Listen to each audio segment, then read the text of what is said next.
What's going on, ladies and gentlemen? Lost and Found Dating Channel back at it again with another exciting video for you all this week. I'm pumped up. I'm very thrilled to be doing this one. This is a topic that I'm very passionate about. As you can see, got a lot of energy in my system right now. But before we get into the video, a couple of things that we need to address. If this is your first time checking out our channel, checking out some of our content, we welcome you with open arms into our Lost and Found Dating Channel family, where you can find some of our videos on YouTube. You can also find some of our content on Instagram and on Twitter as well. On this channel, we talk about three things, and those three things are: we talk about life, because without life, there would be no me, there would be no channel, right? We talk about dating, and then we bring those two topics together and we talk about dating life, just like that. So, without further ado, let's dive in to this week's topic.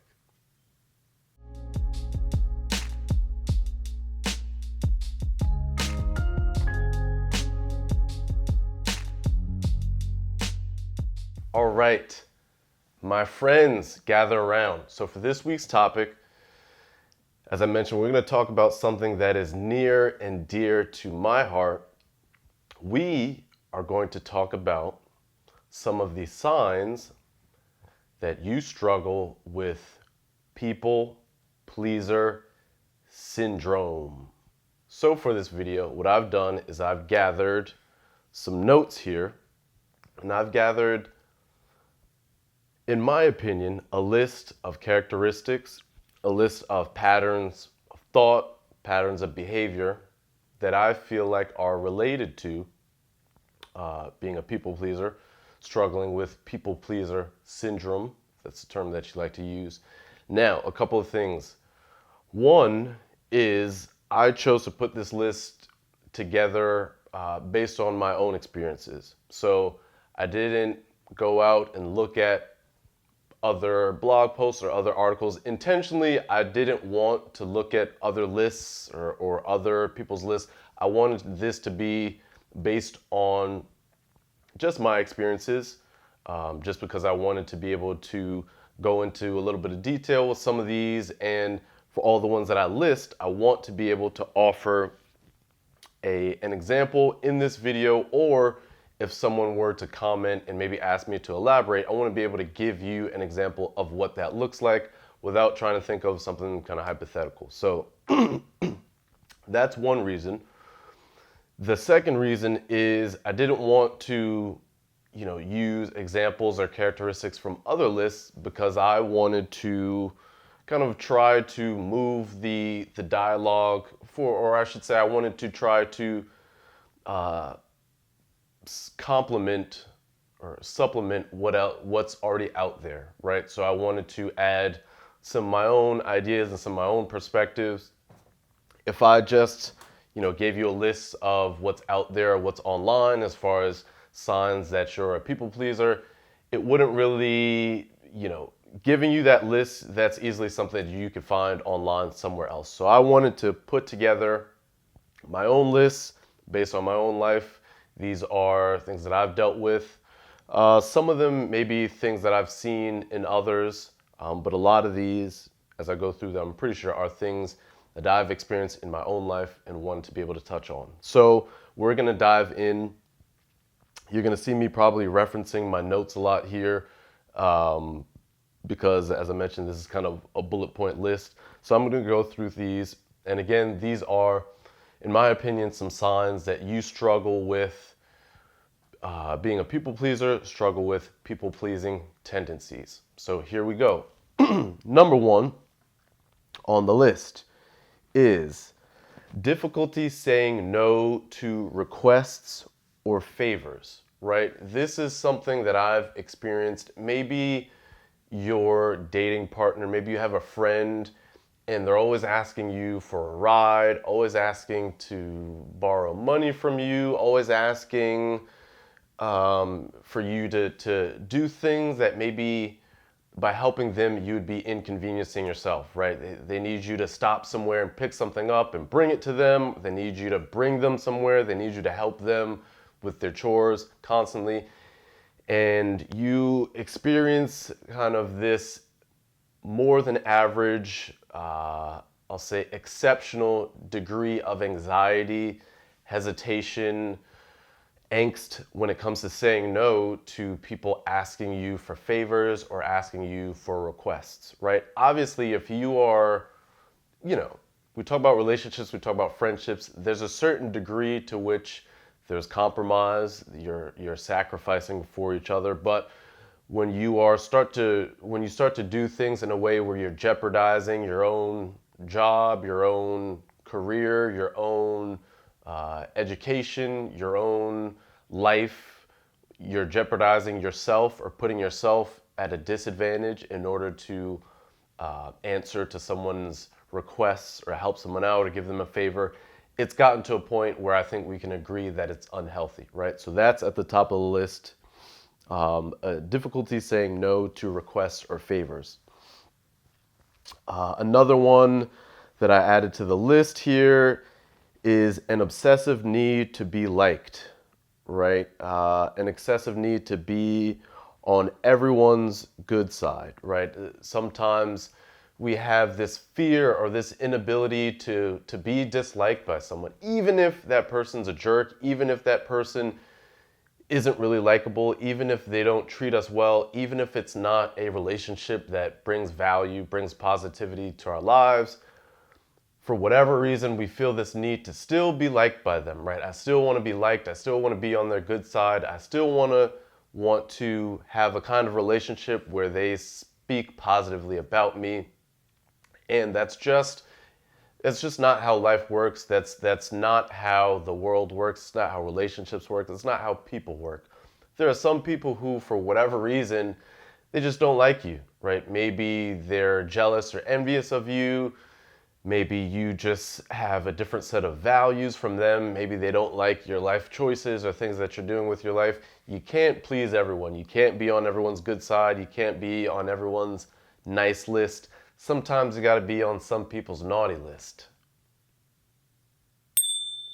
Sometimes you got to be on people's naughty list occasionally, folks. You can't be Mr. Nice Guy or Mr. Nice Girl to everyone. Sometimes you got to be a little naughty.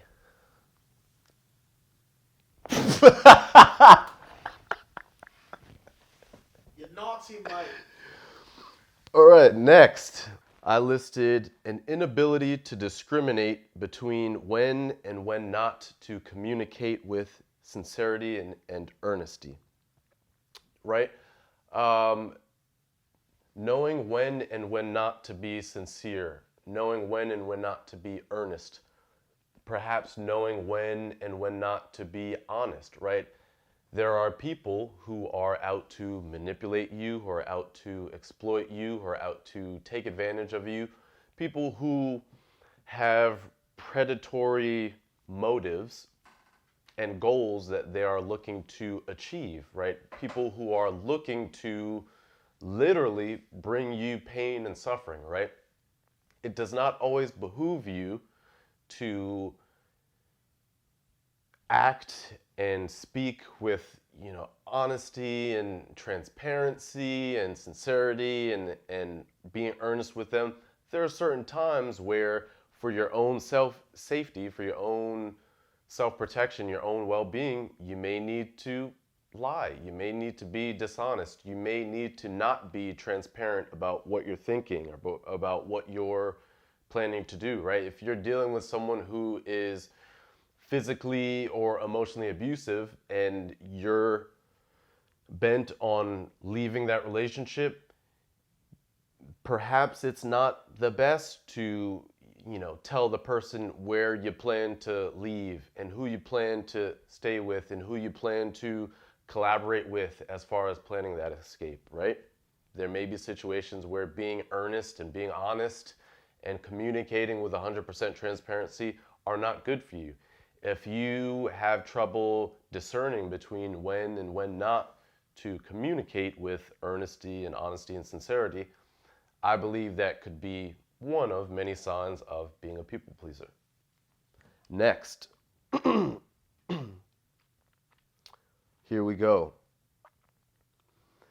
An excessive need, this is one that I can really relate to, an excessive need to make people feel heard or listened to, right?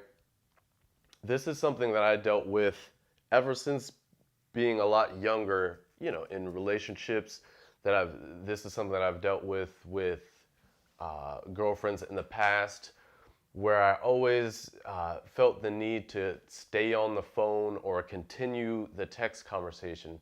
The person could be insulting me, saying very mean and nasty things to me, and I would be on the phone and I would be kind of trapped on the phone conversation with this idea of like, it's never good. You should never hang up on someone. You should never end the conversation. You should never walk away from the conversation. Maybe it's in person, right? You should never walk away from the conversation. You should never end the interaction, because in doing so, you make the other person feel unheard, or you make them feel voiceless or not listened to.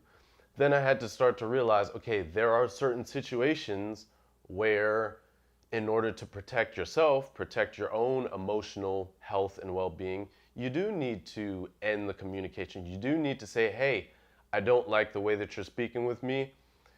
Let's end the conversation and pick this up at a later time. Or, hey, I'm no longer going to tolerate the way that you're speaking to me, and leave, right? Not every scenario, not every situation. It doesn't mean that you handle every interaction that way, but sometimes when things are just not productive, when it's not moving forward in a healthy direction, where you can have horizontal communication, where you can speak with each other in a way that's calm but assertive, where you can speak whilst regulating yourself emotionally, it's not always good to have that conversation. Sometimes you do need to exit the premises. Sometimes you do need to, here's another one. Sometimes you do need to cut the person off or interject or interrupt and say, hey, no, I'm not tolerating this. You're not going to speak to me this way. You're not going to behave this way. I'm not going to accept this kind of behavior. And just intervene, interject. There are times where you need to do that in order to protect yourself, to protect your own health, sanity, well-being. An uncontrollable need to offer, to give, share, or offer help to someone, right? An uncontrollable need, or it's more than a need. It's like a, can't think of a better word, but you almost have this, here we go, it's a knee-jerk response. When someone is complaining about their own life, when someone's complaining about, oh, I'm late on the rent, I'm late on payments, oh, my car broke down, right? When someone is complaining about something that they lack or that they don't have access to, or they're insinuating a way in which you can help them, you have this kind of knee-jerk response to need to offer to give and volunteer, maybe your time, your money, your resources, your housing, right? You have this knee-jerk response where you feel like you need to be there for people and not have anyone ever experience any lack or any want when they're in your life, because you can immediately come to the rescue and provide those things, right? That is just not a healthy way to navigate your relationships, right? You don't need to fill in the wants and the needs and the desires of everyone around you, right? You are someone who at times you're going to experience adversity, you're going to experience challenges. There's going to be times where maybe you've made bad decisions, and because of that you're behind on your bills, or you did something that there's a negative consequence and now there's a repercussion for it, right? No one is always going to be there to rescue you or to save you out of those situations, right? So you don't need to be that person for someone else, right? That is a boundary that I think is healthy to set with other people, right? Before, I would struggle, and if someone hinted at needing something, whether it was time, whether it was money, whether it was just someone to pour their problems and their troubles and their life's woes, I would always be there. Well, if you ever need someone to talk to or someone to hear you out or listen to. Nowadays, I'm more selective about those things. I'm more selective when I uh, jump in and say, hey, when I offer to help someone or to give advice, I'm more selective and I say, is this is this a healthy relationship, and is this someone who's going to be appreciative of those things, right? So again, it's not about being someone who isn't willing to offer and sacrifice and give themselves towards others in certain times. It's just you need to be able to discriminate, or it's healthy for you to be able to discriminate when to do that and when not to do that. Next one, going down the list. Extreme difficulty setting boundaries, right? Extreme difficulty establishing what you will and will not tolerate, right? If you're a people pleaser, it's very likely that you have one or multiple people in your life who do and say things that make you feel disrespected, make you feel insulted, make you feel humiliated, that conflict and encroach upon your boundaries, and you have a difficulty asserting yourself and saying and addressing it. You have trouble saying, hey, what you're doing, it upsets me. I don't want you to do it anymore. Please stop doing it. Hey, what you're saying, the way in which you're communicating, I don't like it. Please adjust it.